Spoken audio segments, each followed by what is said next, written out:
네, 수요일 저녁 오늘 저와 여러분들에게 주시는 하나님의 말씀은 골로새서 2장 19절의 하반부 말씀을 읽겠습니다. 제가 읽도록 하겠습니다. 온 몸이 머리로 말미암아 마디와 힘줄로 공급함을 받고 연합하여 하나님이 자라게 하심으로 자라느니라. 아멘. 저희가 앞으로 한 몇 주간은 이 존 메가더 목사님의 책을 통해서 이 하나님께서 세우신 교회의 목적, 그리고 이 교회가 어떤 방향으로 나아가야 되는지에 대한 이 아주 기본적이고 중요한 이야기들을 좀 디테일하게 다루는 시간을 갖도록 하겠습니다. 오늘 저희가 말씀을 시작하면서 골로새서 말씀을 읽었습니다. 골로새서 말씀을 보게 되면 온 몸, 머리, 마디, 힘줄, 또 그것들이 연합해서 하나의 몸을 이루게 된다라는 이야기로 이 골로새서에서 교회에 대한 이야기를 마치 해부하게 나오는 이 사람의 몸이나 이 기관들을 가지고 설명하는 것을 볼 수가 있습니다. 오늘 첫 시간으로 저희가 교회 해부학, 교회 골격이라고 하는 주제로 말씀을 살펴보기를 원하는데요. 초대교회 때부터 이 교회에 대해서는 약 두 가지의 리더십의 모습을 표현하는 단어들이 성경에 등장을 합니다. 첫 번째는 목자입니다. 사도행전 20장 28절을 보게 되면 이렇게 말씀하고 있습니다. 여러분은 자기를 위하여 또는 온 양떼를 위하여 삼가라. 성령이 그들 가운데 여러분을 감독자로 삼고 하나님이 자기 피로 사신 교회를 보살피게 하셨느니라. 이 말씀을 보게 되면 온 양떼를 위하여 감독자로 삼으셨다. 이 온 양떼를 위하여 세워진 감독자, 즉 목자가 교회 리더십의 한 모습입니다. 하나님의 계획에서 목자로서의 교회 리더십이 감당해야 될 덕목은 교회를 경영하는 것이 아니라 교회에 있는 양떼들을 돌보고 그들이 바르게 성장할 수 있도록 먹이고 또 그들을 이끄는 것이다. 바로 이 목자된 모습이 예수님의 모습이고, 그 예수님의 모습을 본받아서 우리 교회의 목회자들과 또 교회 리더십은 목자로서 교회 양떼를 돌보는 그런 리더십으로 세워지고 부름을 받았습니다. 또 초대교회에 이 성경이 가르치고 또 소개하는 이 교회의 리더십을 이 다음의 단어로 소개를 하고 있는데, 고린도전서 3장 9절에서 10절 말씀을 제가 읽겠습니다. 우리는 하나님의 동역자들이요 너희는 하나님의 밭이요 하나님의 집이라.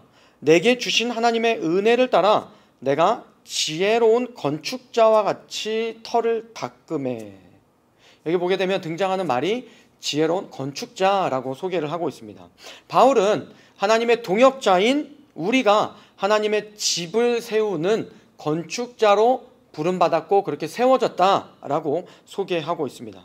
따라서 교회의 목회자들과 리더십은 목자이면서 동시에 하나님의 집을 세우는 건축자로서의 역할을 감당한다라고 이야기해도 과언이 아닙니다. 그렇다면 어떻게 해야 하나님의 집, 이 건물을 잘 건축할 수가 있을까요? 방법은 간단합니다. 설계도, 즉 주어진 설계도에 따라서 잘 그 디렉션에 맞춰서 집을 건축하면 건강한 집을 만들 수가 있습니다. 앞으로 우리가 이제 건강한 집을 세우고 건강한 하나님의 교회를 만들어 나가기 위해서 이 존 메가더 목사님이 저술하신 하나님이 계획하신 교회, 또 하나님의 이 교회를 향한 하나님의 큰 계획, 이 내용이 담긴 이 책을 저희가 살펴보도록 하고, 그것을 통해서 하나님의 마스터 플랜은 무엇인가, 그리고 교회가 추구해야 될 바른 방향과 모습은 무엇인지를 저희가 한번 살펴보도록 하겠습니다. 그 첫 시간으로 저희가 살펴보는 내용은 바로 교회의 골격입니다. 존 메가더 목사님은 교회의 골격에 대해서 5가지로 소개를 하고 있는데, 오늘은 저희가 총 3가지로 살펴볼 예정입니다. 첫 번째는 바로 하나님을 경외함이고, 두 번째는 성경의 절대 권위, 그리고 세 번째는 바른 가르침. 메가더 목사님은 바른 교리라고 이야기를 하고 있는데, 이 3가지를 중점적으로 교회를 건강하고 하나님의 공동체를 바른 방향으로 이끌고 세우기 위해서는 이 3가지의 주된 골격이 어떤 기능을 하는지를 저희가 살펴보도록 하겠습니다. 첫 번째는 하나님에 대한 경외입니다. 잠언 9장 10절은 여호와를 아는 것이 지혜의 근본이다라고 이야기를 하고 있습니다. 우리가 하나님을 경외하는 것, 하나님을 예배하는 것이 모든 지식과 지혜의 시작이고 근본이다라는 것을 모든 성경이 이구동성으로 이야기를 하고 있습니다. 그런데 저희가 하나님을 예배하고 하나님을 경외한다라고 하지만 실제 우리가 이야기하고 또 우리가 고백하는 그런 많은 내용 중에는 실제 하나님의 모습과는 거리가 멀고 내가 믿고 내가 바라고 내가 원하는 그런 모습의 하나님들이 존재하고 있는 것들을 저희가 심심치 않게 볼 수가 있습니다. 실제 성경이 말하는 것, 또 하나님의 실제 모습, 그런 것보다는 개인적인 경험이나 내가 만들어낸 하나님의 모습이 내 신앙의 표준이나 기준이 되고 있는 경우들을 저희가 종종 볼 수 있다는 것입니다. 그렇기 때문에 우리가 하나님을 바르게 이해하지 못하면 하나님을 바르게 경외할 수가 없고 하나님을 바르게 예배할 수가 없는 것은 필연적인 결과입니다.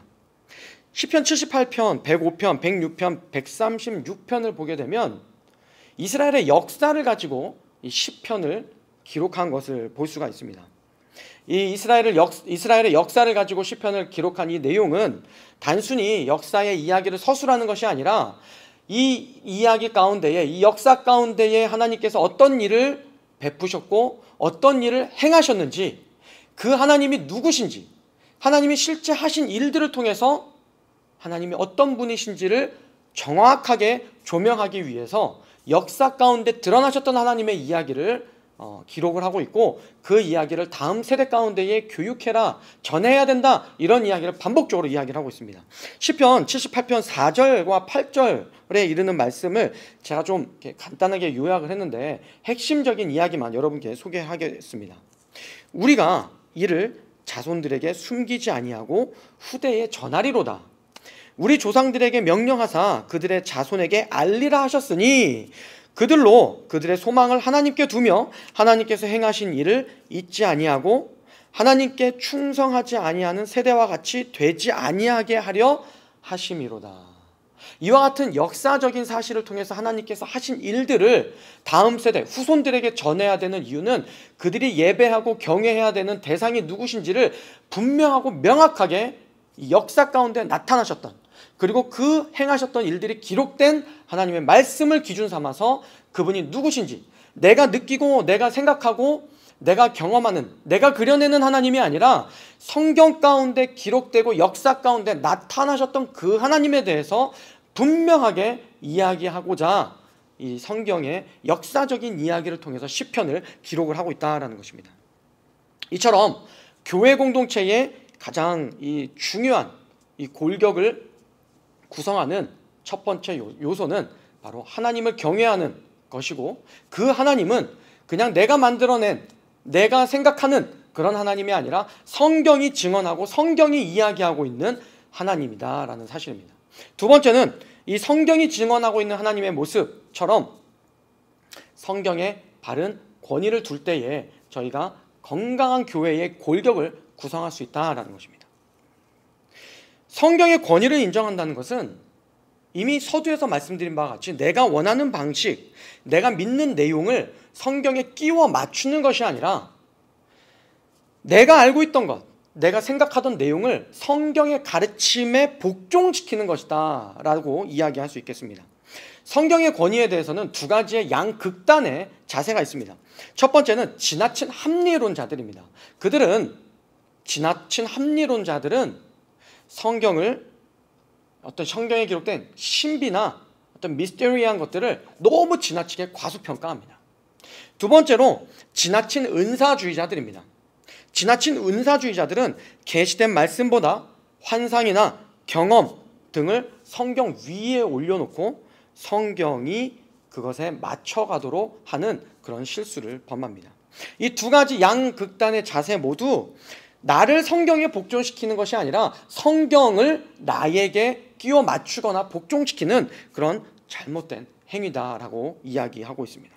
그렇기 때문에 건강한 그리스도인이라고 한다면 성경의 권위를 절대적으로 인정하고 성경을 모든 판단의 지표로 삼아야 한다라고 이 메가더 목사님은 강조를 하고 있는데, 그렇기 때문에 저희는 성경이 말하는 만큼 가고 성경이 멈춰서는 그곳에서는 겸손하게 멈춰서서 하나님께 무릎 꿇고 우리의 겸손한 자세로 엎드릴 수 있어야 한다라는 것입니다. 바로 이것이 성경의 권위를 인정하는 건강한 그리스도인의 모습입니다. 그리고 이러한 자세가 이 건강한 교회의 골격을 이루는 중요한 두 번째 요소가 된다라는 것입니다. 세 번째는 건전한 교리입니다. 이 건전한 교리라고 하면은 저희가 좀 딱딱하게 느껴질 수도 있는데, 교리라고 하는 말은 디다스칼리아, teaching, instruction, 그래서 가르침이라는 뜻입니다. 다시 말해서 건전한 교리라고 한다면 건전한 가르침, 건전한 건강한 가르침이다 라고 이야기할 수 있겠습니다. 교리라고 하는 말은 내가 무엇을 믿는지, 우리 교회가 어떤 믿음을 받아들이고 있는지에 대한 내용을 간결하고 명확하게 정리한 것입니다. 그것이 바로 교리입니다. 쉽게 말해서 여러분 무엇을 믿습니까? 라고 하는 그 질문이 내게 던져졌을 때에 나는 무엇을 믿고 있습니다. 우리 교회 공동체는 이러한 믿음을 믿음으로 고백하고 있습니다 라고 정리한 것이 바로 교리입니다. 그렇기 때문에 교리는 믿음의 내용이 무엇인지, 내가 무엇을 믿고 있는지, 또 무엇을 믿어야 하는지에 대해서 정확하고 명확하고 간결하게 보여주는 것이다 라고 이야기할 수 있겠습니다. 사실 그런 의미에서 볼 때 교리라는 말은 단순히 따분하거나 어렵다라고 치부해서 넘길 그런 대상은 아닙니다. 어렵더라 하더라도 우리가 무엇을 믿고 있는지, 내가 바르게 믿음 생활을 한다면 어떤 내용을 붙잡아야 되는지에 대해서 정리한 것이 교리이기 때문에 교리에 대해서, 또 성경에서 이야기하고 있는 바른 가르침이 무엇인지에 대해서 귀 기울이고 저희가 들어야 하는 것이 아주 중요합니다.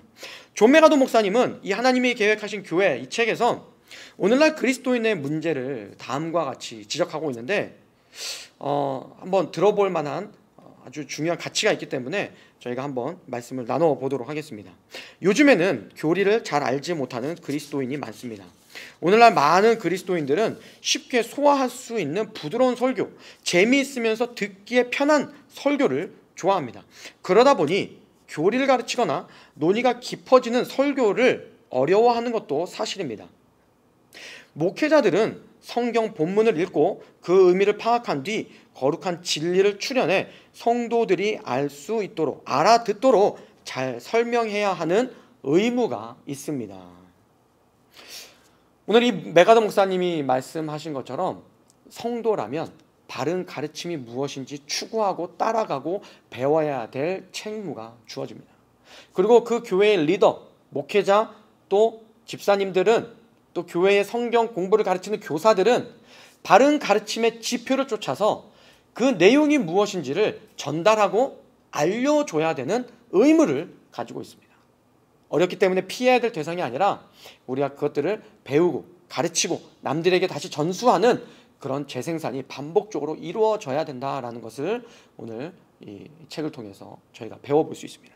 저는 개인적으로 그렇기 때문에 구원받은 모든 성도들이라면 이 일, 다시 말해서 성경을 배우고 또 알아들을 수 있도록 가르치고 말씀을 심고 말씀이 열매 맺도록 그것들을 돌보고, 이러한 일들은 어떤 특별한 직분을 가진 사람에게 주어진 것이 아니라 하나님을 믿고 예수 그리스도를 구주로 고백하는 모든 그리스도인이라면 반드시 이 일을 감당해야 된다라고 그렇게 믿고 있습니다.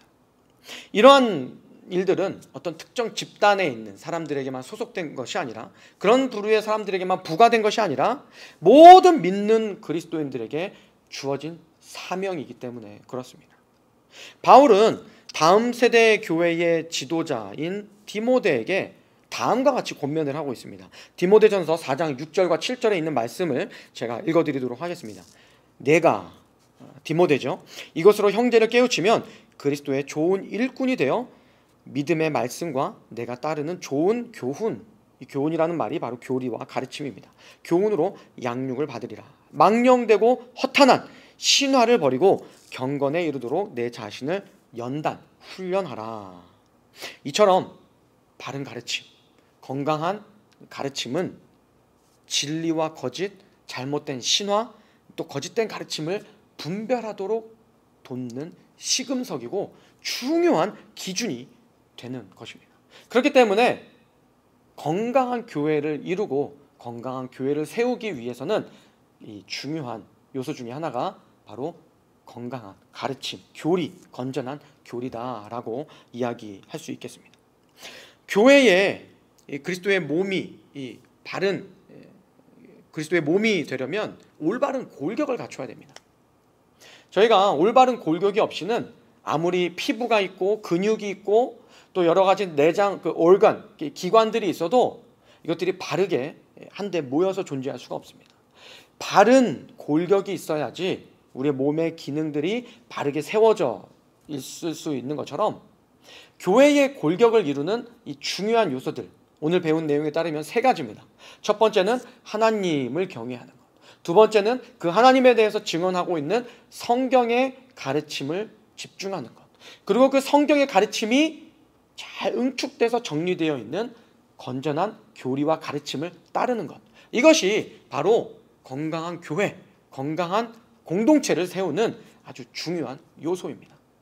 오늘 이 시간 말씀을 이렇게 짧게 살펴보았는데 여러분 한 주간 동안 한번 살아보시면서 여러분 삶 가운데에 내가 건강한 교회 공동체에 속한 일원으로서 하나님을 경외하는 마음이 있고 하나님을 경외하는 삶을 살고 있고 또 말씀을 지표 삼아서 내가 원하는 삶이 아니라 하나님이 원하시는 신앙의 삶으로 그 초점을 맞추고 있는지, 또 성경에서 이야기하고 있는 바른 또 건강한 가르침에 내 삶을 방향을 맞추고 있는지 한번 잘 진단해 보시고, 그렇지 않은 삶 가운데 있다면 여러분 우리 교회에서 지금 하고 있는 작년 성경 공부 또 213, 413 훈련을 통해서 여러분 삶을 다시 한번 하나님 말씀 가운데 조명받고 또 하나님 말씀 가운데 집중하셔서 건강한 공동체의 골격의 그 토대를 놓는 그런 삶으로 다시 한번 한 발자국 발걸음을 옮기시기를 주님의 이름으로 부탁을 드립니다. 같이 기도하시겠습니다. 하나님 감사합니다. 오늘 건강한 교회를 이루기 위해서 3가지의 중요한 이 골격이 되는 요소들을 살펴보았습니다. 우리 마음 가운데 하나님을 경외하고 또 그 하나님에 대해서 이야기하고 있는 성경의 권위를 인정하고 또 그 성경의 권위를 잘 정리해서 전달하는 건강한 교리가 우리 삶 가운데, 우리 교회 가운데에 풍성하게 넘쳐날 수 있도록 주님께서 인도하여 주시고, 교회의 리더들은 또 목회자들은 정말 성도들을, 양떼들을 정말 그러한 좋은 가르침과 바른 가르침으로 인도하고 먹이고 그들을 돌볼 수 있는 그러한 책임을 잘 하는 그러한 우리 뉴송교회의 모든 직분자들과 또 성도들이 될 수 있도록 주님 인도하여 주시옵소서. 또 그러한 이 바른 가르침에 대한 이 지식들이 우리 안에서만 넘쳐나는 것이 아니라 아직도 하나님을 모르고 예수 그리스도가 누군지도 모르는 이 세상의 많은 사람들에게 나아가서 우리가 예수님이 누구신지, 우리 가운데 어떤 일들을 하셨고 그분의 역사가 무엇인지 가르치고 전하는 그러한 훈련자로서 건강하게 세워지는 우리 모든 뉴송의 가족들 될 수 있도록 주님 축복하시고 인도하여 주시옵소서. 한 주간도 살아가면서 하나님의 말씀에 비춰서 우리의 삶이 힘을 얻고 우리의 깨어진 심령이 위로를 얻고 우리가 하나님의 말씀을 통하여 한 걸음 한 걸음 나아갈 때에 우리가 하나님 나라의 백성으로서 우리가 가는 곳마다 빛과 소금의 역할을 감당하는 우리 뉴송의 가족들이 되기를 간절히 원하며 이 모든 말씀 예수님의 이름으로 간절히 기도했습니다. 교회여 일어나라, 주께서 부르시니 두려움과 실패 내려놓고 교회여 일어나라, 교회여 일어나라, 교회여 일어나라. 주께서 여러분을 보내십니다. 주께서 보내시니 우리를 부르신 삶의 자리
교회 되신 여러분, 우리 시간 함께 기도하실 텐데 주님이 가르쳐 주신 기도로 그분의 뜻이 이 땅 가운데 우리 삶 가운데 이루어지길 원합니다 하는 그 마음으로 우리 주님이 가르쳐 주신 기도 함께 선포하시겠습니다.